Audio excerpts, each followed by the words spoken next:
Hey, Mickey. Hey, Bob. What you holding up to the screen there, Mickey? You can't read it? No. But we should read it in any event for our many listeners, so it's just as well that you have to read it to me. It says it says recall Gavin Newsom. Now, he would be your governor. Right. I'm shifting against him for purely petty personal reasons. I got one of the vaccines from Moderna at a local drugstore a month ago, and I'm due to go in for my second dose on Tuesday, and I haven't got. They said, "Oh, we'll notify you, and they haven't notified me. So I think you should recall the governor then. I think that's clear. I think I'm the victim of some sort of finagling where they're going to screw the people who want the second vaccine for a variety of reasons. One is they claim to be short of vaccine, and they're shifting 40% to equity distribution. So there's been a shift of things away from maybe existing distributions, and also they may decide to screw the second dosers anyway, because they want to increase the number of first dosers. Which they should actually do on public health grounds. That would be in the overall interest of the public health of the nation, possibly including even the people who are then confined to one vaccine as a result. On the other hand, there's some virtue of trusting the government, and if the government promises you a second vaccine, you sort of want to be able to rely on that. Otherwise, you feel like you're living in the Soviet Union. Everybody's scrambling and finagling for vaccine. There are rumors that, across town there's some organization that has good ties to the governor and they have a lot of vaccine, and, you're being screwed in your town. And well, if that's the recipe for really pissing people off and getting the governor recalled. Well, right. But if they change from a 2-vaccine to 1-vaccine regime, there would be more people who had available vaccines. So in that sense, there would be less scrambling. Right. But they could announce that, right? They could say, right. Okay, no, if they're going to do you. it, they should say it. I mean, there's two things they could do. They could just straight out confine Moderna and Pfizer to one shot. The numbers, I think, still look better than J&J. Or they could say, we're going to extend the interval between first and second by a few weeks, which I think is consistent with the guidance that the manufacturers give you anyway. And then they would at least have the 1 2, 3 week period to increase by like 20 million or so the number of Americans who've gotten a first vaccine, which would be something, which would be an improvement. It leaves me scrambling for 2 weeks to get my second vaccine, or else it doesn't work. You want to hear a medical woe? Sure, but you convinced me last week that the second vax was really much, much more effective if you have two than if you only have one. So I don't think I did. Yeah, you said it was like, well, it makes sense. If the first one is 60%, that or 80%, that at least means there's a 20% chance of getting it. And if the next one's 95%, that means it's 4 times as effective. So why this equivalence that, one is okay? Yeah, but I think the Pfizer and Moderna numbers with only one are pretty high. You know what you should do to reassure yourself? I think this is valid reassurance, but if you go to the actual medical, the original papers for the trial 3 studies, for Pfizer especially, because the graph is clearer, there's a graph they do where the vertical axis is cumulative number of cases of people who come down with COVID. The horizontal axis is days after vaccination, and there's 2 lines, people who got the vaccine and people who didn't. And for the first 2 weeks, both lines grow at like a 45-degree angle, which is arbitrary. You could change the exact angle by changing the increments. But then, like after 14 days, the people who got the vaccine, they turn into virtually a straight line.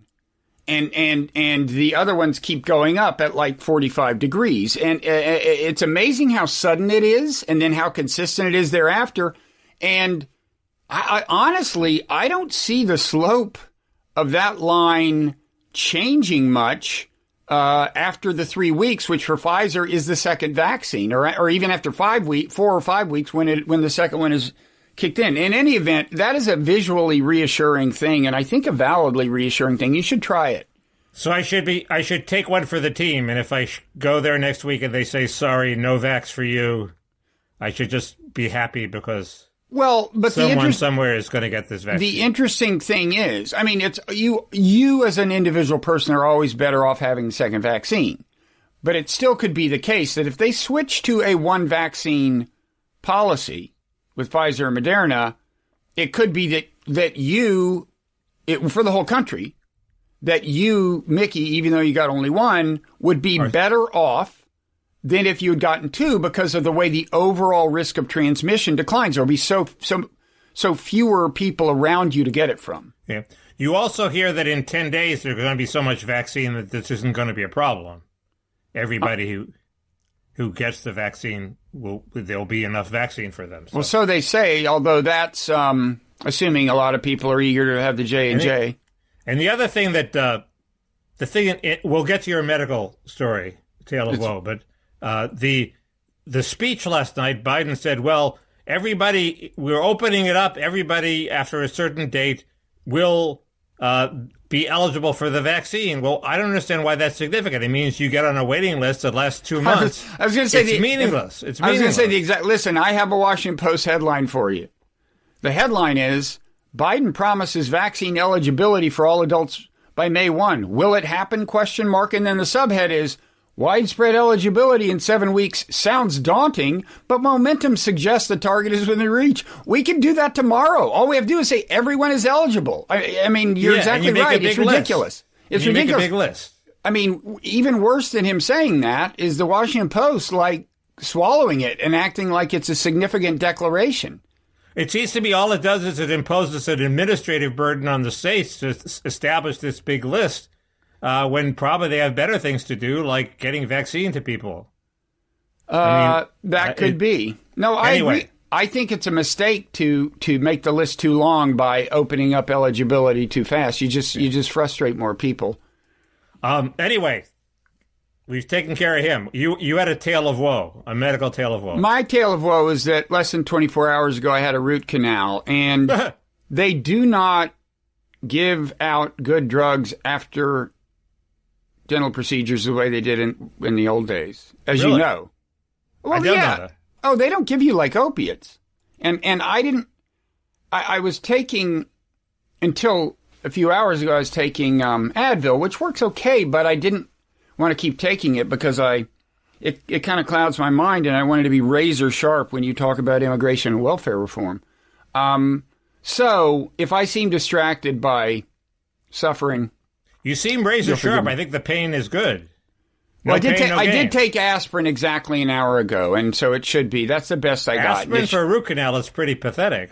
Jesus. Well, different people are responsive to different things. Aspirin is a good drug for me. I needed to have my wisdom teeth removed, and I'm not. Did you go under anesthetics, general anesthetics? What, for a root canal? I don't know. I don't know what a root canal is. Oh, they're not. I mean, this one was bad. Well, I won't go. Listen, I know people want to hear details about my root canal, but that's bonus content, right, Mickey? I mean, that's Parrot Room stuff. I know they're on the edge of their seats. Sorry. Patreon.com/Parrot Room. If you want to hear about me. Anyway, back to, root canals are not. In fact, okay. I was saying to my wife before I went, like, I didn't understand, because I've had a root canal before. I didn't understand why they become like the gold standard for torture, because it just seems like an unusually prolonged dental procedure where it's a pain to keep your mouth open. And it's not that bad. But then, sure enough, this doctor did not give me enough Novocaine, and it was, I was sitting there thinking, like, imagine what real torture is like. So you got Novocaine. Yeah, I didn't get enough this time, but you do. Yeah, it's just like, root canals are usually, in my experience, not that bad. This was also sustained because they're unpredictable. It's like you have two roots, and sometimes a root will turn out to be labyrinthine and mystifying, and one of mine did. Not unlike Will Wilkinson's Substack. Anyway, sorry. You talk about your cheap shots brought in from left field. I'm I'm always up for a cheap shot. That one must have been really stored. That was preloaded, ready to go at the slightest provocation. You had sent it to me. You had sent it to me, and I read it before we went on the air. And it's the classics. Will Wilkins has this Substack attacking work requirements for the child allowance or welfare, attacking Orrin Cass, and it's the classic Substack thing, unedited, self-referential, goes on forever. Takes, personal. It read like one of Daniel Moynihan's things on welfare, which everything is a reference to things Daniel Moynihan wrote, and nobody, people sort of cared about what Daniel Moynihan wrote, but it was still torture to read. Anyway, sorry. But on balance, I don't think he likes me anyway, so I'm not blowing a great friendship. Not now. Anyway, go ahead. So I don't know. As for the COVID thing, I mean, the numbers are still moving in the right direction. There was a brief plateau like a week or two ago, but the deaths per day are dropping at something close to their previous rate, which is pretty dramatic. I will say, by the way, did you watch Biden's speech? I didn't watch it. I did, actually. I was just exiting the. It's all grieving all the time with this guy. What you mean? He's grieving, or he's here on behalf of grievers? He's grieving for you. He's grieving for the country. He's bringing up his own grief. He talks about people missing their first dates. That is sad. And then he brings it all up again. Like, I can't stop. I mean, this is a pre-scripted speech, and he comes back and hits again. Oh, the trauma we've been through. I say one nice sentence about this has really been horrible. And then the plan of action, and then I'm done. I don't need the wallow in the grief. And then you have to mention all the people who died not of COVID, because that would be unfair to not grieve for them, too. So, okay. He's empathetic. Not to contrast him with any other recent presidents, but he's empathetic. How was he cognitive decline-wise? I mean, I know he's just reading a teleprompter, but you can do a good or a bad job of that. He did an okay job. He got his cues. He held the mask up when he was supposed to. He didn't stumble. He seemed slurred a bit, but that may just be suppressing his stutter. He was okay, and it is amazing how, like, sometimes he seems quite sharp, and sometimes he seems out of it. And when that happens to me, I think there's drugs at work, right? It's also he interesting. He takes the drug and he's sharp, and he doesn't take the drug and he's not sharp. It's also interesting that you're now defining quite sharp, apparently, as successfully reading from a teleprompter. It's like no. Other instances. Where he supposedly has been decisive in meetings. Telling Kamala Harris it's okay if she leaves the room. I mean, things. I don't buy this idea that he's not in charge. There's this idea on the right, he's not in charge. Harris or somebody else is really in charge, and I don't quite buy that. That's a big talking point on the right, in Bannon land. Yeah, and I believe that Ron Klain is sort of the prime minister and running things, but I think Biden still makes the decisions, I think. I don't think they tell him what to think. Yeah. There are degrees of that. In other words, it can be beyond, you can be the one making the decisions, but it can be not that challenging to present the information to you in a way that you will make the decision they want. Correct. I think they withhold strategic information from him, probably. But that happened with Johnson in the Vietnam War, too. That happens all the time. Well, and speaking of foreign affairs, the Iran deal springs to mind, but I won't belabor that, except to say that as I actually predicted, I came across a tweet of mine where I predicted that if Antony Blinken were Secretary of State, or given that he was, this was in November, I guess had he already been announced? I think. I said that you would be less likely to get a prompt resurrection of the Iran deal under Blinken, and boy, has it ever not been prompt. Thank you, Tony. Thank you. There was a David Ignatius call. David Ignatius is resuming his role as the explainer of administration policy to the masses, and he's had a piece explaining Blinken's strategy in Afghanistan, and it seemed to actually make sense. What's the strategy? The idea is that the theory is Trump just wanted to yank out the troops and let the chips fall where they may in terms of the politics of what happened after we left. which would not be good for the government. And Blinken has decided that's not good. We want to have some idea of what happened. So he's bringing all these other countries like Russia and China, convening multilateral groups. So it's not just the U.S. trying to impose a solution. He's reading the Riot Act to the whoever the head of our side is in Afghanistan. He's willing to say, look, that guy has to step down. Now, does he just want to buy a decent interval? I don't know. He supposedly wants a joint Taliban Kabul government to govern for at least a while. It sounds better joint government. How auspicious does that sound to you? Not very auspicious, but it reeks of Vietnam. In other words, we leave and then 6 months later they take over. Something that's designed to last until a decent interval, like 6 months.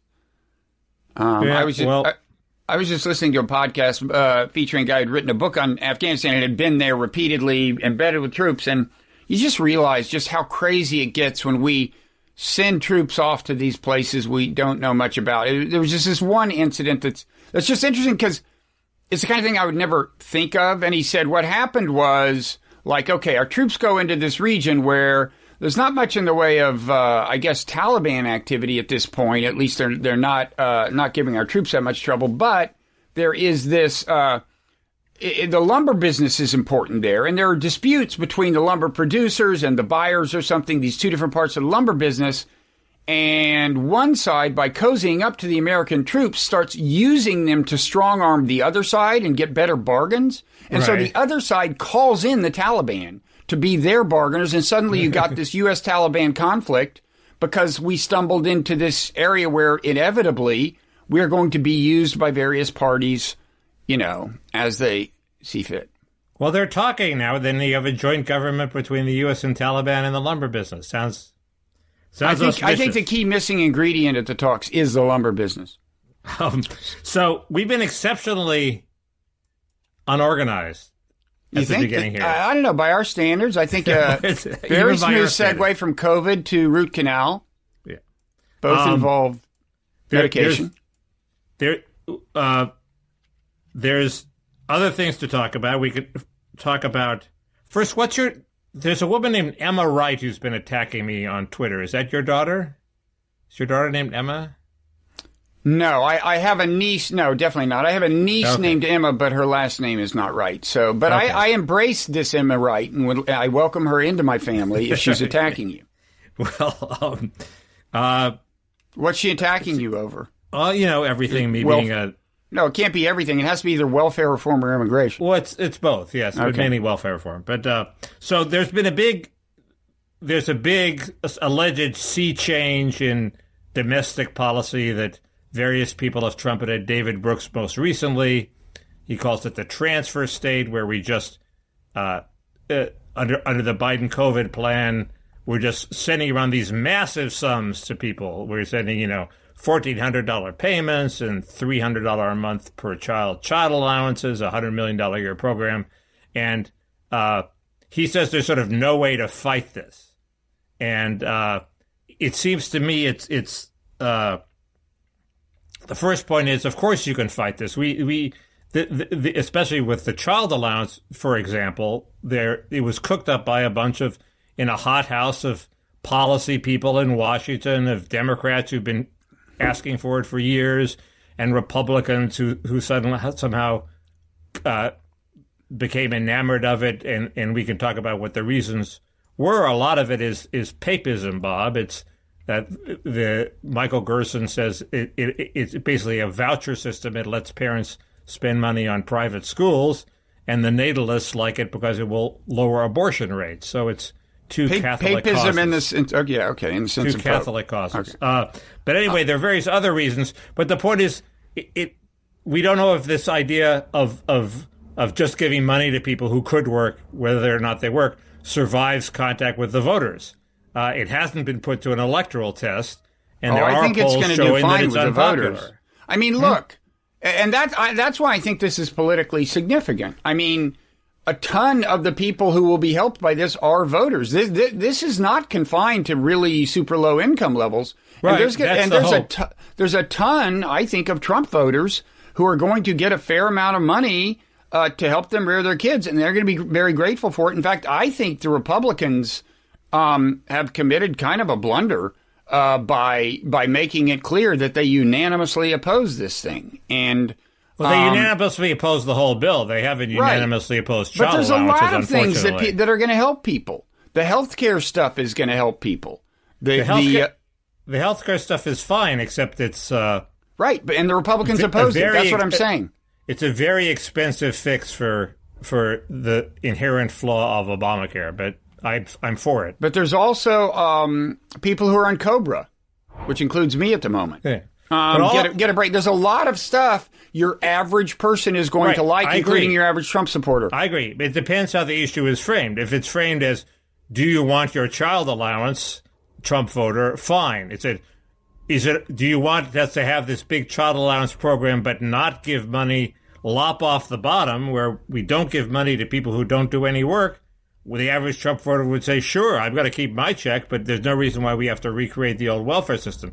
So if you just phrase it as keep the program but lop off the bottom, that might be popular. Okay, but don't something like 90% of families with children or something qualify? Some very high percentage? What is it? Do you know? It's some very high percentage. It's that's a lot of happy people who are not going to worry about the lack of a work requirement. All you have to do is why do then we have to extend it to recreate the welfare system? Oh, I see. So you try to divide the recipients themselves and say, you get it because you work, but you get it because you pay taxes. I mean, as I've said before, I think a pandemic is a hard time to try to sell the message that we should punish people who don't have jobs. But maybe come next election, I would vote for it if it was just limited to the pandemic. But they have to renew it and make it permanent, and that's when the debate will happen. And I hope the pandemic will be over by then.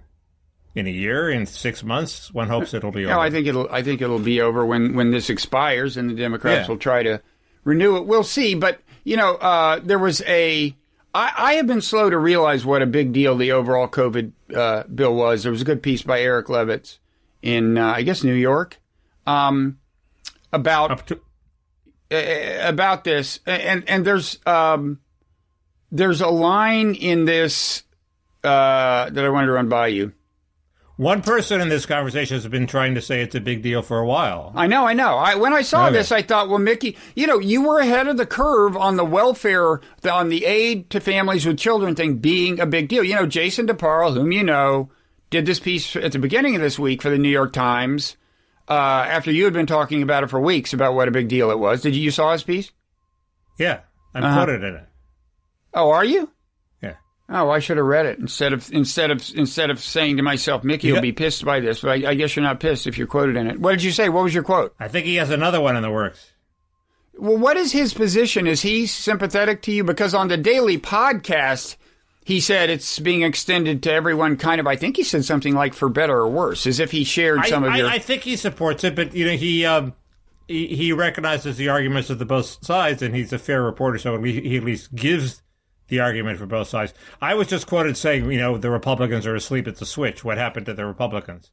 That's one of the big question mark is why did the opposition to welfare collapse? But and has it collapsed? I don't think it's collapsed. I don't think the battle has been joined yet. But but there's another question, which is like if you look at all of the benefits in the COVID bill and how many people are going to like them, and I do think a lot of people are going to like this.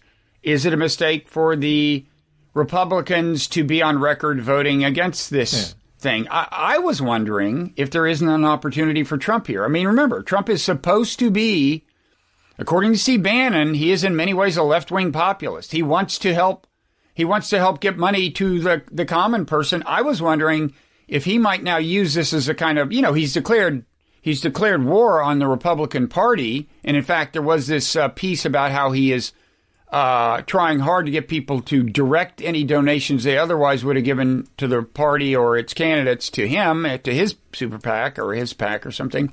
But I was wondering if he might come out and say, hey, there's a lot of great stuff here. He can't say he loves it all, but he could at least say, Mitch McConnell screwed up, right? Like, we could have all the good... Good point. That seems like a real possibility. Don't tell him. Total wedge issue for him. I'm not sure whether I want it to happen or not. I don't think I don't think I do. But I want it to happen if he distinguishes the welfare part. But there is a bring on the heighten the contradictions kind of impulse here. How is he heightening the contradiction? No, in terms of my ambivalence, part of me just wants to see the fight break out, and part of me worries that he will seize control of the Republican Party and hence of the nation and the world someday. Well, it's weird. I'm not so much against all the general payments to $1,400, certainly not in the pandemic, but it's a little like, that part of economic theory where they say we have free trade and maybe open borders, and it increases productivity, and there'll be losers, but we'll compensate the losers by sending them checks. Well, we're now doing that. We're now sending massive checks to the losers, to everybody.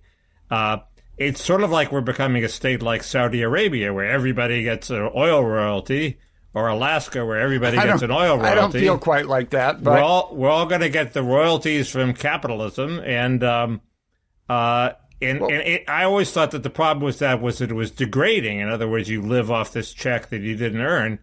But the other part of that problem is it leads to dependence. Why work if the Saudi Arabia is going to send you all this oil money? So or we're sending the equivalent. And my worry is not, it's not. There's an article in Brookings that talks about, will this inhibit upward mobility if everybody gets this free money? And upward mobility is sort of an anodyne way to describe a Rome-like collapse of values.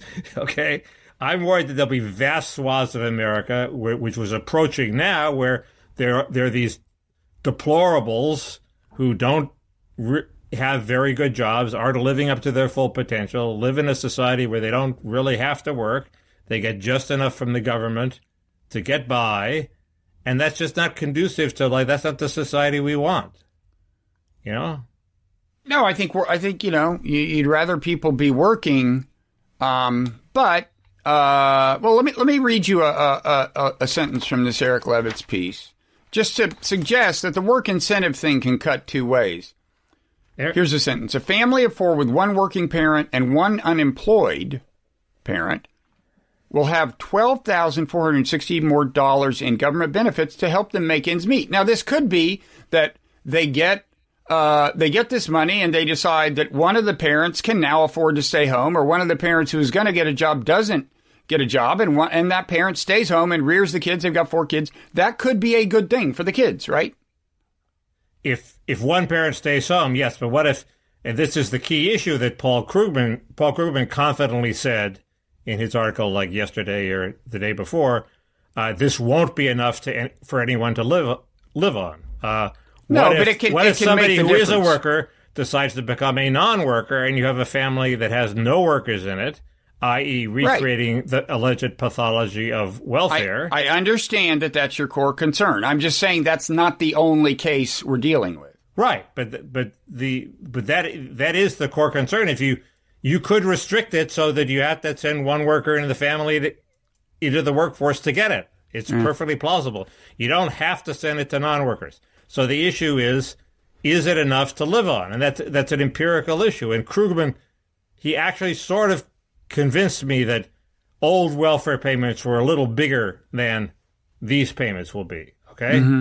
So, but the idea that they've hit the sweet spot where it's enough to provide aid, but not enough to live on, seems implausible to me. It seems it's $13,000, $14,000 plus Medicaid. Well, for a given plus whatever family, other government benefits are. It seems to me that's barely enough to live on in some low-cost areas of the country. I'm a strong believer in marginal incentive effects. I mean, they have to be the case. It has to be the case that marginal changes in incentives do change the behavior of at least some people. If it weren't like that, the world couldn't function.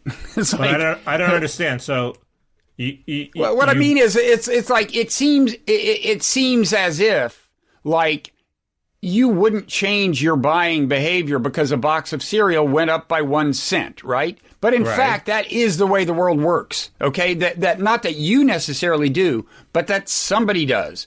Because if that weren't the case, they could just raise it a cent at a time and raise it forever without losing any customers. And you can't do that. Well, how does that relate to this? It's just the point is people do respond to marginal incentives. And with a family, it's easy to imagine a family that's on the edge. They are out of money. They need $1,000 this month, or they will be arrested for not handling their credit card debt or something. And then, oh, look, $12,000 a year. Well, then we can do it without her going to work. That's what you can imagine a situation where $12,000 a year makes the difference. And there will be situations like that. Right. Well, and you seem to think it's binary. Well, either they give them enough money to make up for an entire salary, or it will have no effect. That's just wrong. It's wrong. Well, right. But the question is it enough to have no salary at all for a large number of people? You're talking only about the case of single parents? Or with no... Or two parents with no... You could have you could have two parents with no work. Well, with no work. The question fine. Is it enough to support people in families that do no work at all? There'll be some number of those people. Okay, I see what your concern is. 0 to 5 million or so, or 10 million. Right. And the question is, how many of them will there be in which parts of the country? And in Nick Lemon's book, The Promised Land, he talks about how a national food stamp benefit, which now is about $6,000, $7,000 a year, encouraged a lot of African Americans to remigrate back to the South, because if you get a food stamp benefit, it goes a much longer way in the South. You'd have a much easier life. And this says that this is a national benefit of $13,000. So people might start migrating to low cost areas. And what effect will that have? Is that a good thing or a bad thing? I don't know. But there might be a lot of them. I would just say the zeitgeist is running against you, because even aside from this particular bill and the pandemic, there has been this growing sentiment on behalf of universal basic income. And part of the motivating concern there is that, automation in particular is moving us into a different kind of economy. I agree this is all part of the UBI movement, although the people who support it would deny it. In other words, the opponents are saying, it's a slippery slope to a UBI. Soon single people without kids are going to say, where's my guaranteed check? And they're going to give it to them. And the defenders of the child allowance are saying, oh, no, that won't happen. I don't know if it'll happen or not. But yes, it is the people who are proposing it secretly also want the UBI. And I have the same problem with the UBI. It's just a bigger problem because it goes to more people, not just parents. Yeah, which involves, of course, some incredibly disingenuous stuff. It goes to poor people and rich people alike, and yet you have to get the money from somewhere. So presumably in the long run, you're taxing the rich people and just giving them some of their money back and giving some to somebody else, right. Which is okay. I'm certainly happy to take the money from them. That's not the problem. Well, it just seems like such a ridiculous fiction that you're actually, giving everyone the money. It wouldn't be really universal. They'd chop off the top the way they do with the child allowance. Actually, a lot of the proponents say, no, you got to give it to everybody because of the psychology of it. But anyway, so anyway, it's I just didn't realize we would turn into Saudi Arabia, and I'm not sure. I don't think we're there yet. I'm not sure it's going to happen. Somebody. I mean, certainly there are no really prominent Republicans like Trump or Tucker Carlson or Newt Gingrich who have said, no, this is welfare, this is a bad idea. We have Marco Rubio and Senator Lee leading the charge, and they're both not 100% reliable on this, and but they've been pretty good so far. But is that enough to join? You need to primary some Democrats on the issue and beat them. And this has traditionally been an issue that works like that. I mean, Romney tried it against Obama. It sort of worked. He didn't have a solid ground. This is a totally solid ground to say, you are recreating welfare. Don't vote for Bob Wright. He's recreating welfare. Okay, but here's a question, and I think we should move on before long. But in terms of this working for Republicans at the polls, does the line that you shouldn't give money to people who don't have a job work if the average, Trump voter out there at least knows a family and are friendly with them, and they know that they've had hard times, and for a while neither parent had a job, or maybe now neither parent has a job. In other words, wasn't it easier to sell this kind of anti-welfare line back before middle America got ravaged in ways that ultimately got Trump elected? Right. So you say not just before the pandemic, but before the China shock. Yeah, the very suffering that are perceived, the economic troubles that helped get Trump elected in middle America may complicate your line. They do. And one of the reasons the Republicans have been so weak in opposing it is that they think they want to champion the working class, and showering the working class with cash in this fashion is a good response to globalization. And my line is, I have three answers to that. One is a lot of these people do go to work, though. So they have lousy jobs prospects. They used to work for high wages. Now they're working for low wages. They're extras. They're going to resent people who don't work even more because they're what I'm working saying is they may go to church with people who don't have jobs. No, and if that alone could be a very significant thing that Lee Atwater didn't face. The second thing is that you obviously have to provide jobs. So if you can't just go around saying we're going to cut off people who don't have jobs, you also have to have some industrial strategy to provide the jobs. And also, I think the great failing on my side has been the failure to promote a WPA guaranteed job.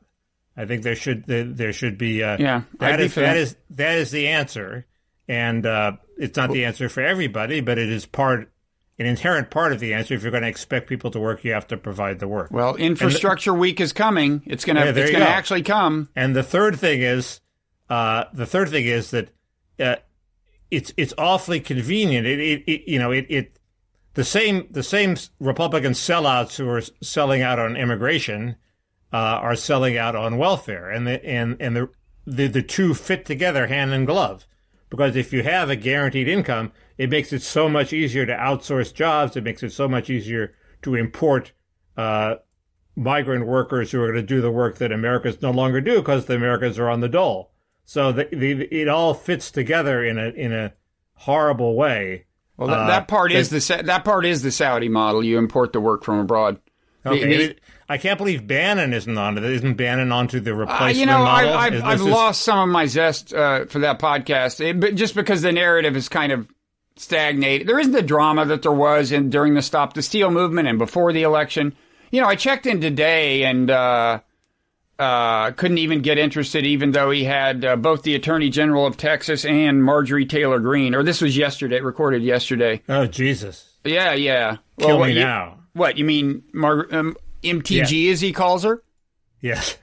She complains that Fox News won't put her on. So and Fox News is, I think, guided by your sense that she's toxic. But I'll tell you, are you surprised that Bannon is embracing her? Yes. She is his Sarah Palin. I mean, she is to him what Sarah Palin was to Bill Kristol or something. He's all over this. Okay. Well, anyway. And they do not talk about QAnon during these conversations. You will not be surprised to hear. Yeah. We can move on, but my hero, J.D. Vance, had a very, very nasty paragraph about Bill Kristol. Oh, good. About how his only contribution to American life was starting a war which we were completely unprepared for and promptly lost, et cetera, et cetera. I'm getting on the... You want J.D. Vance for president, and this is the first time I've felt tempted to get on the bandwagon. I'll look into him. He has totally amped up the rhetoric in the past month. He's definitely running for senator. He used to be this mild-mannered guy, and now he's become like 20% more demagogic. Not demagogic, but high energy, sort of drawing bold contrasts, as opposed to. So he's still not nasty, but he's getting there. I just did a podcast with the author of a book whose introduction J.D. Vance wrote. This guy's chief technology officer of Microsoft, and actually comes from a background very much like J.D. Vance. Well, don't rule him out just because I like him, please. So, looks like Andrew Cuomo is not going quietly, Mickey. Really? How is he not going quietly? Well, it's like, first of all, I think they are now starting impeachment proceedings at the state legislature. These national politicians like Jerry Nadler are coming out saying he should resign, and his line is that he's a victim of, quote, cancel culture. Right, but it sounds like the tsunami of forces arrayed against him is growing, and he will go. I mean, you think your prediction is he'll go? But I wonder about this. First of all, do you think cancel culture is an apt term to use? I mean, that's not more if about not if he put his hand under a woman's blouse on without her consent. That seems beyond not an issue of free speech. You think? Yeah, I was thinking maybe he thought when he says, "Have you ever had sex with an older man?" that was an issue of free speech. I didn't think that was that much, but the latest accusations are much worse. That's the problem, and they may be bullshit. He deserves due process. Certainly, I didn't like what Nadler said. Which basically implied, true or not, he's lost the support of the legislature. Well, no, it matters if they're true, but if they're true, he should go. It's like what Newsweek said about the Hitler Diaries. Exactly. So, I mean, he was always a thug. He should be impeached for the nursing home business, but I don't see him mounting a great defense. The best defense is the Ralph Northam defense, which is if you just don't resign and stick it out, you'll survive. Well, that's what I have often wondered is, in certain cases at least, why don't people just say, I'm not resigning? Tough luck. What's the worst that can happen? I mean, his political career is over if he resigns. And if the worst that can happen if he doesn't resign is that his political career is over, like, why not complicate their lives, Right. Northam did that and survived. That was the trick is to have a successor who nobody wants. So Northam had a successor who was just as scandal-plagued as him. And I think the next guy in line might have been a Republican. So the Democrats did not want to get rid of Northam. Now, when Cuomo says that they're just persecuting him because he's not part of the political club, is that like a true fact? Is he not liked by the political establishment, or what? He's a thug, and he calls and yells at people, and you're scared of him. So yeah, nobody likes him, but he's certainly how could he's the son of the multi-term governor of New York? How could he be not part of the establishment? Of course, he's part of the establishment. No, they could still not like him. I mean, you say they don't, but they could also. Sounds like he's kind of not part of the club.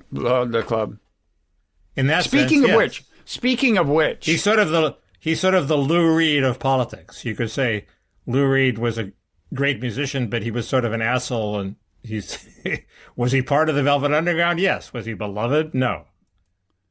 Speaking of which. Of not being part of the club. I think the Blob is starting to get nervous about the growing respect accorded realists and restrainers. Really? What's the evidence? Well, there's this weird incident. There's this woman named Emma Ashford who is a realist, as they say in foreign policy, or a particular kind of realist. She had been at I think Cato, and I think she was when I had her on my show some months ago. Then she went to the Atlantic Council, which was notable because traditionally the Atlantic Council has been kind of home of the Blob, and she is too averse to U.S. military intervention and some other kind of tendencies of the Blob to have traditionally been welcome there. Anyway, so she co-authored a piece with another guy at the Atlantic Council where they said that as far as Russia goes, we should focus less on human rights and democratization and more on, arms control, areas of shared interest. Classic kind of, a realist position. And like 22 people at the Atlantic Council, like fellows and staffers, wrote a letter that was posted on the Atlantic Council where they said that they disagree with the, quote, arguments and values in the paper. And then they said, we disassociate ourselves from the report.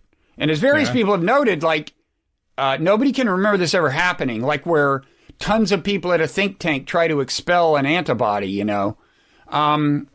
such an obvious way.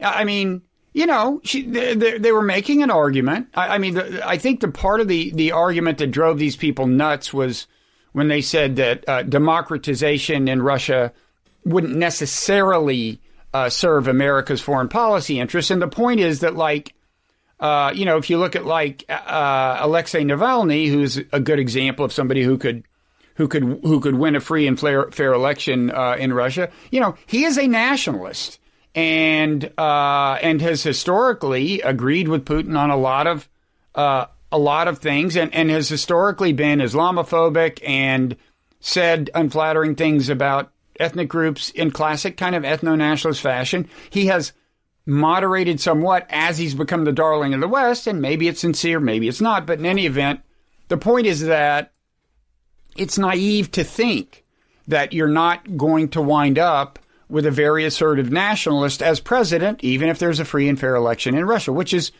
could be wrong, but I don't think we should try to stigmatize people for expressing that opinion. It was crazy.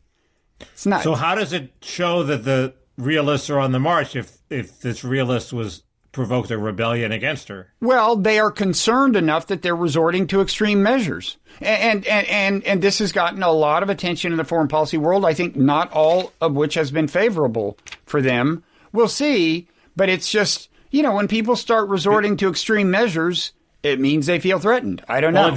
It certainly validates your argument that the blob exists. Oh, totally. I mean, that there is this schism and debate, and to that extent, it's I guess a victory, because you prove that there is an enemy, and you can piss them off. Totally. So, congratulations. Is she a subscriber to your newsletter? I don't know, but in the issue of the newsletter that goes out today, we do recount this, among other things, in our weekly Friday feature, The Week in Blob. So, which is the Nonzero newsletter, by the way, in case anyone didn't know. There's talk that Joe Manchin, of course, is proving to be a weak reed in defending the filibuster. He's already going through this kabuki, which will eventually lead the Democrats to try to eliminate the filibuster, saying, well, he says, previously, I'll never get rid of the filibuster. And now he says, well, maybe we'll have a talking filibuster where you make it, you make it painful for people to filibuster because they have to talk. This is the Democrats are pushing a whole bunch of bills that they know the Republicans don't like to try to jam them up so that then they can go say, oh, we were for the filibuster before, but now we see that it's blocking all these laws, so we have to get rid of it. This is all bullshit theater, completely predictable. But one of the issues the Democrats are pushing is gun control. And which Joe Manchin is not a fan of. But I am so, as somebody who wants a lot of Democratic legislation blocked, not necessarily everything in the COVID bill, but certainly the most contentious parts. Gun control is our savior. It's an issue that generates intense emotion on the Democrats' side. They're not going to win. It's going to eat up incredible amounts of time. So when you say our savior, you mean Republican savior? The savior of people who don't want them to pass amnesty and don't want them to pass a bunch of other things that we. So they're the savior of Mickey. They're the savior of Mickey. During the immigration debate, there was a key moment. I have told you this when. They were trying to push the immigration reform through, and it had passed the Senate, and then the horrible Sandy Hook thing happened, and they had to decide: are we going to make an issue of gun control or not, or just go with immigration? And they decided, and I think Biden was part of it, we're going to do both. We're going to push gun control, and that's when I knew the immigration thing wasn't going to happen, because the gun control thing was going to eat up so much time that we were going to be able to run out the clock.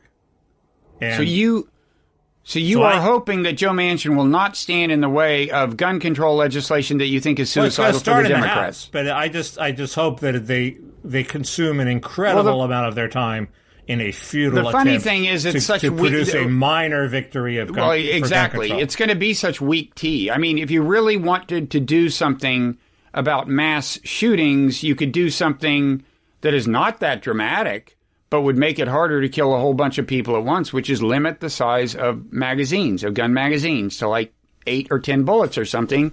These guys bring in like 70 bullet magazines and can kill a ton of people before they have to reload. But that's a perfect example of something the Democrats would never seriously try to do. They're totally hung up on cosmetic stuff, like, you know, banning things they can call assault rifles, even when they're basically indistinguishable from things that aren't banned. Isn't it pretty easy to come up with scenario? I'm the world's worst dramatist, but it's pretty easy to come up with scenarios where I would want more than 8 bullets. Like, yeah, what if I'm attacked by 9 men? You carry 2 guns. Well, that'll control massacres. I mean, well, you know, if it was like a 12-bullet magazine, it's like, look, I mean, it's true that the gun owners get freaked out by this, but then when you ask, well, how many of you actually own a magazine with more than a 12-bullet capacity or something, and it's a pretty low number, I think. But anyway, gun control, meaningful gun control is not going to happen in America. And if you're right that proposing it hurts Democrats, I'm against proposing it. I don't know. But I have a question about Manchin, the filibuster. Okay. I was listening to the highly regarded DMZ podcast. And Bill and Matt were talking about one filibuster reform proposal that Manchin was saying good things about, I guess.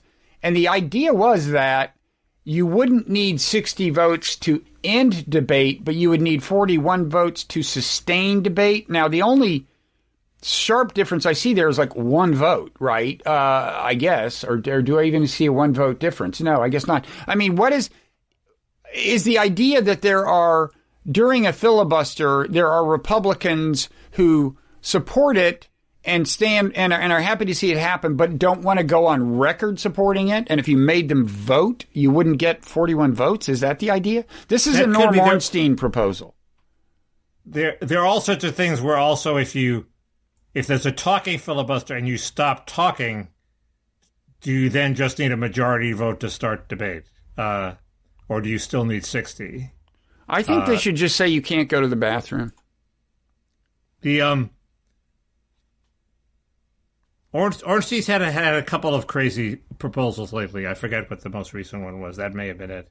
But you know my line, my crazy line that is seems to be completely logical, that I can't get anybody to You have that problem too, huh? Well, they are starting to carve out exceptions to the filibuster. In other words, now there's one exception, which is reconciliation, okay? If it's budget-related, it's not filibusterable. And that wound up happening on the COVID bill, right? Right. Right. And Clyburn says they should carve out a second one for voting rights. So, what's more important than voting rights? So that shouldn't be filibusterable. Well, it seems to me clear that the big thing that should be filibusterable are things that have obvious, irrevocable, that you can't repeal. In other words, a tax cut you can repeal, welfare you can repeal, Obamacare you can repeal without too much damage.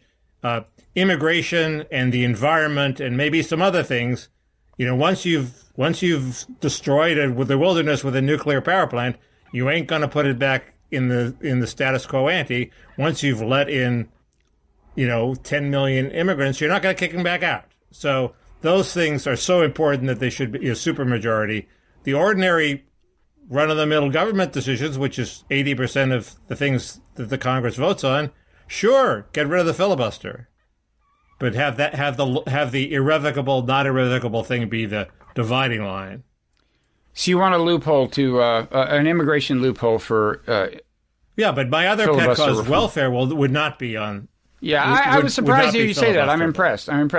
The yeah, well, what Bill Scher was saying on the aforementioned podcast was that, like, once they carve out an exception for anything, in this case you're saying it would be voting rights, it's over. It's like he sees the politics as inevitably over, I think, a fairly short number of years leading to the complete erosion of the filibuster. That makes sense to me. I mean, because it sounds like you have to do something surprisingly dramatic to get filibuster reform. This nuclear option thing where it's something about. Oh, never mind. I won't get into it. I don't think it's dramatic at all. It takes 10 minutes, I think. Yeah, but it's a weird procedure where you seem to be kind of violating the spirit of the Senate rules, but you've technically found a loophole that lets you get rid of the. Yeah, but it involves like making 3 motions and then you're done. Right, it's that's the thing. That is the thing. It's like, because technically you should need 67 votes to end debate about Senate rules, I think, and there's a way around that. I think that's it. Anyway, so what else? I mean, actually, we've been doing this roughly an hour. One more Manchin thing, though. So Will Salatan tweeted, this was, I think, probably before the bill was quite passed, but it was about the COVID bill. He says, on Fox, Manchin implies he was a conduit for GOP colleagues in relief talks, meaning relief bill talks. I guess Chris Wallace asks, if you had all this Republican input, why didn't your Republican colleagues vote for it? Manchin says, they had input with me, and they knew that. They did have input, I can assure you. Well, my question is, why give them anything if they're not going to vote for the bill? It's like Manchin is proud of the fact that he granted Republican wishes in a bill where you didn't get any Republican support. He's proud of that. I assume he would say he agreed with their objections to the bill. Well, if he agreed with that, why does he need their input? If you agree with it, they lowered this threshold at which you stop getting checks. So big deal. Fine, but if you agree with it, then just do it. You don't need their input. They're not giving you anything in return.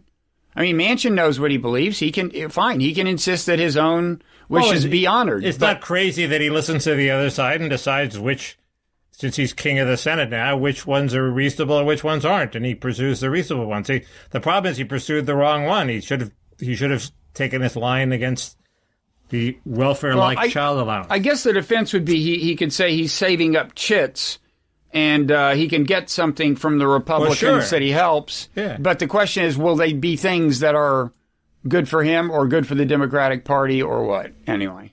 But you've put your finger on it. That is right. Classic Senate behavior, Yep. You know, why not store your food in another man's stomach, right? I've answered my own question. Thank you.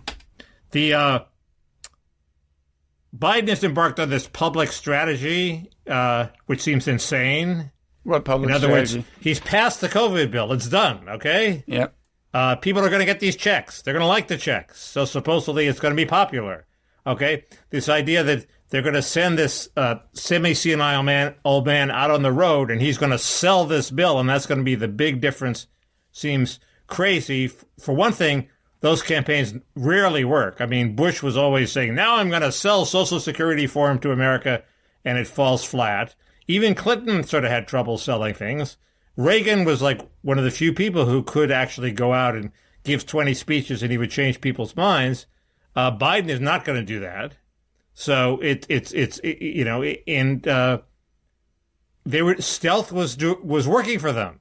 Why? Well, he's not going to that many cities. The more they passed. He's going to Philadelphia. Where else is he going? He's not really barnstorming. I think they're 10 or 12. Really? Yeah, I think they're 10 or 12 places. Maybe I'm wrong, but the problem is his problem is Kamala Harris is doing some of it.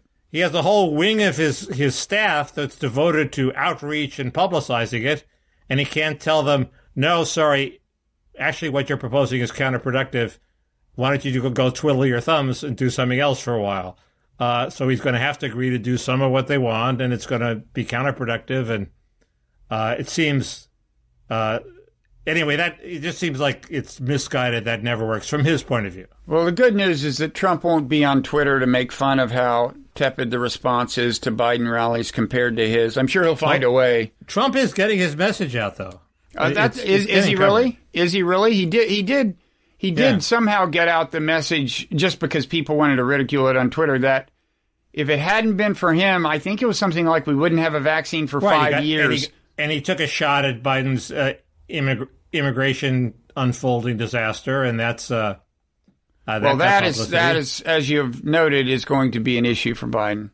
Yeah, the key question there is it a dilemma, which is he really does not want people to come he wants them to stay in Central America until he can pass an amnesty, or does Mayorkas actually want them to come? So they're actually saying things that they know will encourage more people to come, and the idea is that then they jam up at the border, and then we just let them in more quickly, and then a new group comes, and we let them in too. Wait, who is Mayorkas? Mayorkas is head of Homeland Security. That seems like a bit too much of a conspiracy theory. No. They would love the problem to go away. They would love the problem to go away. A goose. So why do they say these things that are obviously going to provoke more people to come? Are they still saying them? They say come, but just don't come right now. Are they still saying that? And yeah, this woman Jacobson had a terrible press conference where she said the border is not closed, okay? And then she repeated it in Spanish, okay? So the border is no está cerrado. The border is not closed. Then somebody passes her a note, and she goes, "Oh, wait a minute, está cerrado." Está cerrado. No, really. like somebody said, you can't say that, you fucking idiot. I mean, it's that can't just be incompetence. They are using the impending deluge to set up a system where we let all the people into the country very quickly. They hope to process them all within 72 hours. Otherwise, we have kids in cages. So in 72 hours, they get a hearing that determines if they have, whatever the reasonable fear of persecution. 70% of them will pass, and they'll go into the country and they'll never leave. Well, the question is, why are they saying these things? I assume one thing they have in mind is the interest groups within the Democratic Party that want them to do that. I mean, that's the audience they have in mind. They're reassuring them, I think, right? Well, but they may be exaggerating how much interest. As many immigrants into the country as possible. So satisfying them involves doing what I just described. Well, but they may not be thinking that far ahead. They may just be saying, well, what can we say to keep like AOC from, killing us on Twitter or something, right? Yeah, no, it could be that. But it could be that it's not a bug, it's a feature. The tsunami, the jam up is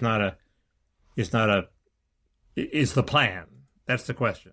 Yeah. We don't know. I can't believe it's the plan for Biden. It's certainly not the plan for Schumer because they all realize that it's electoral poison. But maybe it's not if we can dole out millions to people who don't work. Maybe having open borders isn't electoral poison anymore. Who knows? We're living in a new world, Bob. You've tied the bow, Mickey. You brought the two together.